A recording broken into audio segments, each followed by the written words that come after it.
Shavua Tov, Parashat Mishpatim, Judaism is not a religion. No? What is it then? We shall see. But one thing it is revolutionary. This week's Parsha, Mishpatim, which deals with laws between man and his fellow, theft, damages, penalties, punishments. This is revolutionary that even such a Parsha exists, that God should care how we treat each other. You see, the pagans didn't have that concept. They saw the gods as big, powerful, egotistical beings who just demanded that us puny and weak humans worship them, sacrifice to them, appease them. But how we treat each other? Who cares? Our God cares. He cares so much that he equates it to our treatment of him. He cares as much about how we treat each other. And it's implicit in the very first word of the Parsha. And these are the statutes. Why and? It's connecting it to the previous Parsha, the 10 Commandments. Just as those were given at Sinai, just as those were so important and dear to God, so too these, the statutes. What do you do if you steal? What do you do if you damage?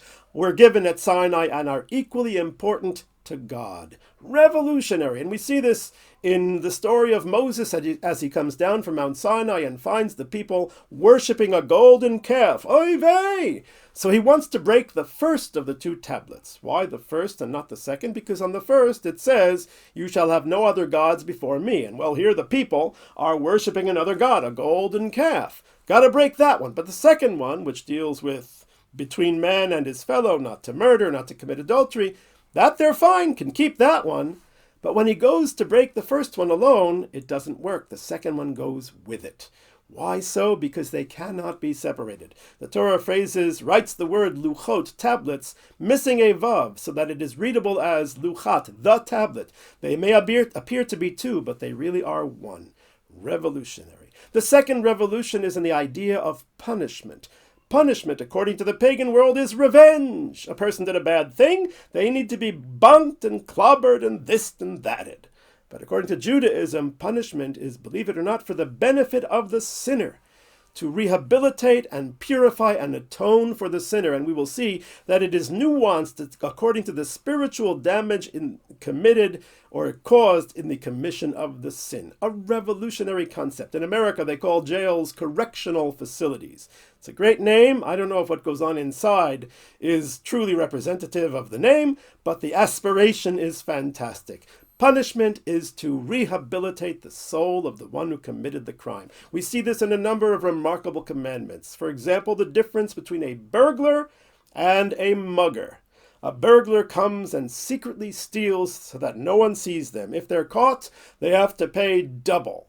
But a mugger who comes in broad daylight and says your money or your life only has to pay back the principal. No double penalty. What's the difference?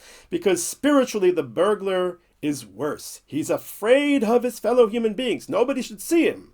But he's not afraid of God, who certainly sees him, whose glory fills the universe. So together with his theft is an element of heresy. He pays therefore a double penalty.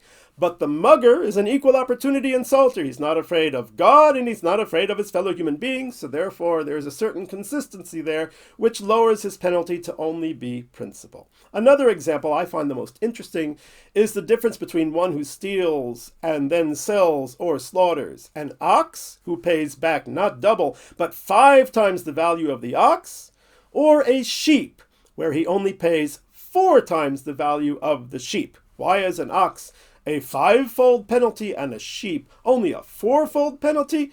There's a difference of opinion among the rabbis. Rabbi Yochanan ben Zakkai says because the one who steals the sheep, there's a mitigating factor.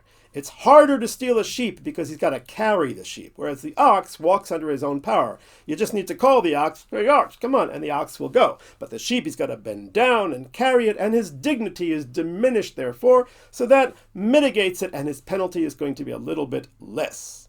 According to Rabbi Meir, it's because the ox is a worse theft, because the ox is what the farmer depends on to plow his field. So he's causing him damage not just by the loss of the ox, but by the loss of the labor of the ox. Whereas the sheep, he won't have as much wool, but it's not quite the same amount of damage. They both see the nuance in the spiritual commission of the sin, and the punishment therefore has to be tuned into that.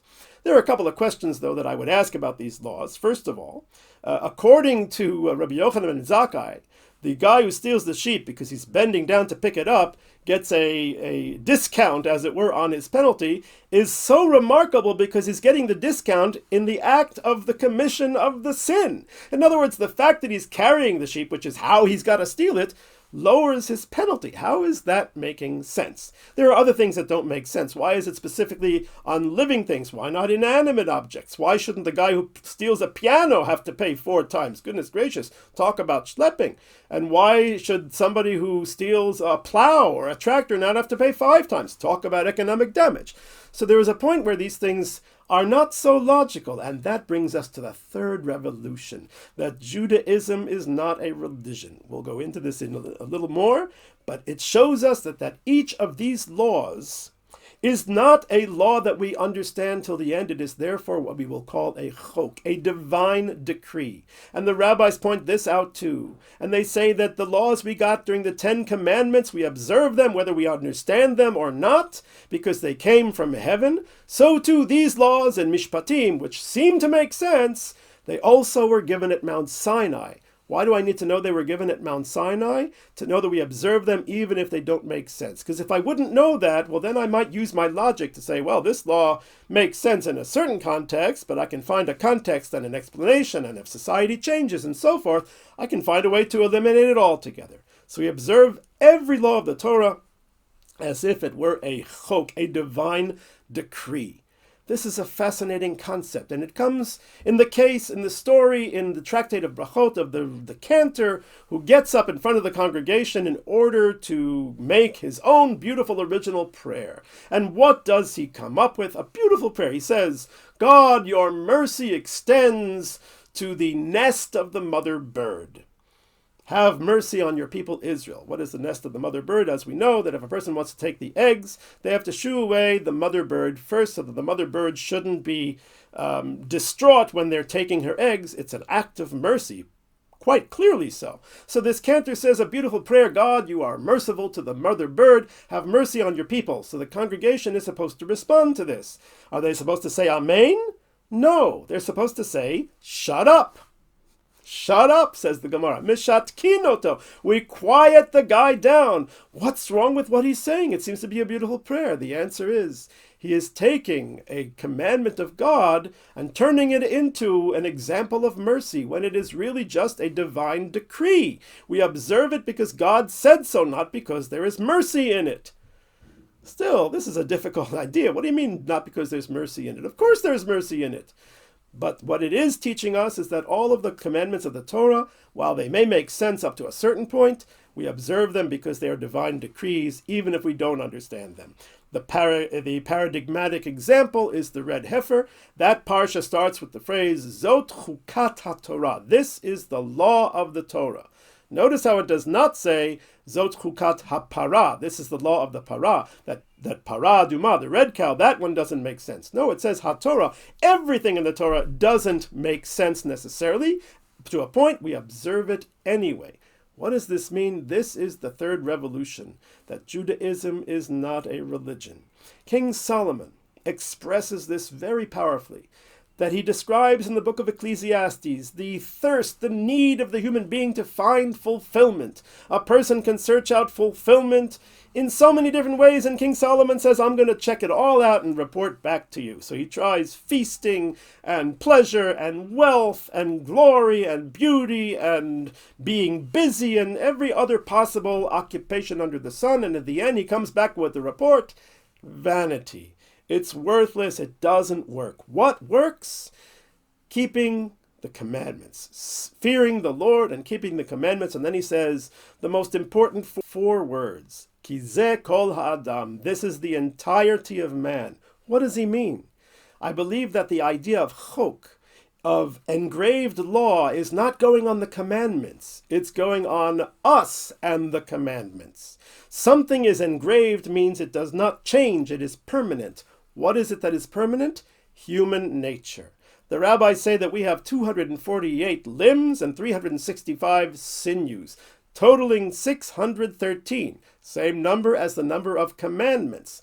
That's a remarkable thing. What King Solomon is saying is that the entirety of man is achieved through the commandments, that each commandment is given to fix, to purify one of our sinews or one of our limbs, and I mean that not just physically but spiritually as well. Just like one who has a certain illness takes a medicine which targets that particular illness, so too the commandments are the completion of the human being. Not what he sought out, King Solomon, not feasting, not wealth, not this, not that.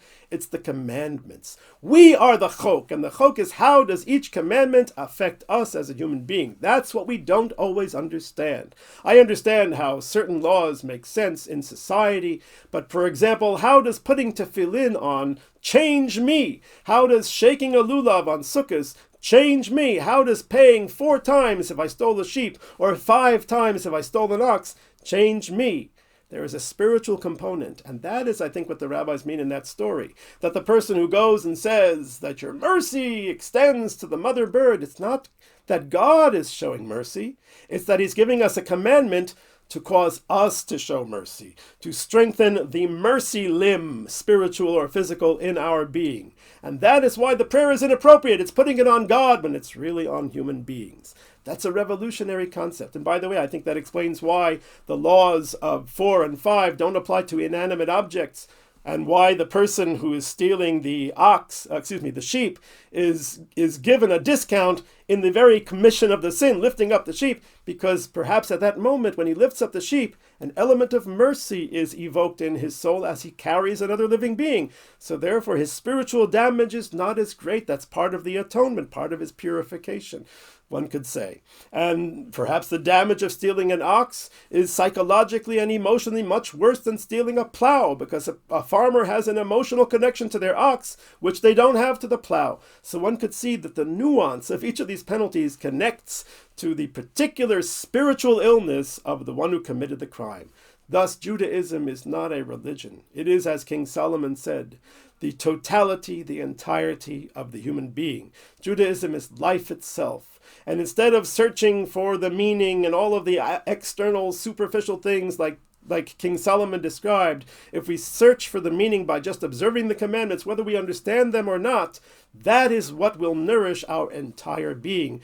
The 248 limbs, the 365 sinews, physical or spiritual, the 613 parts of the human being. Shavua Tov.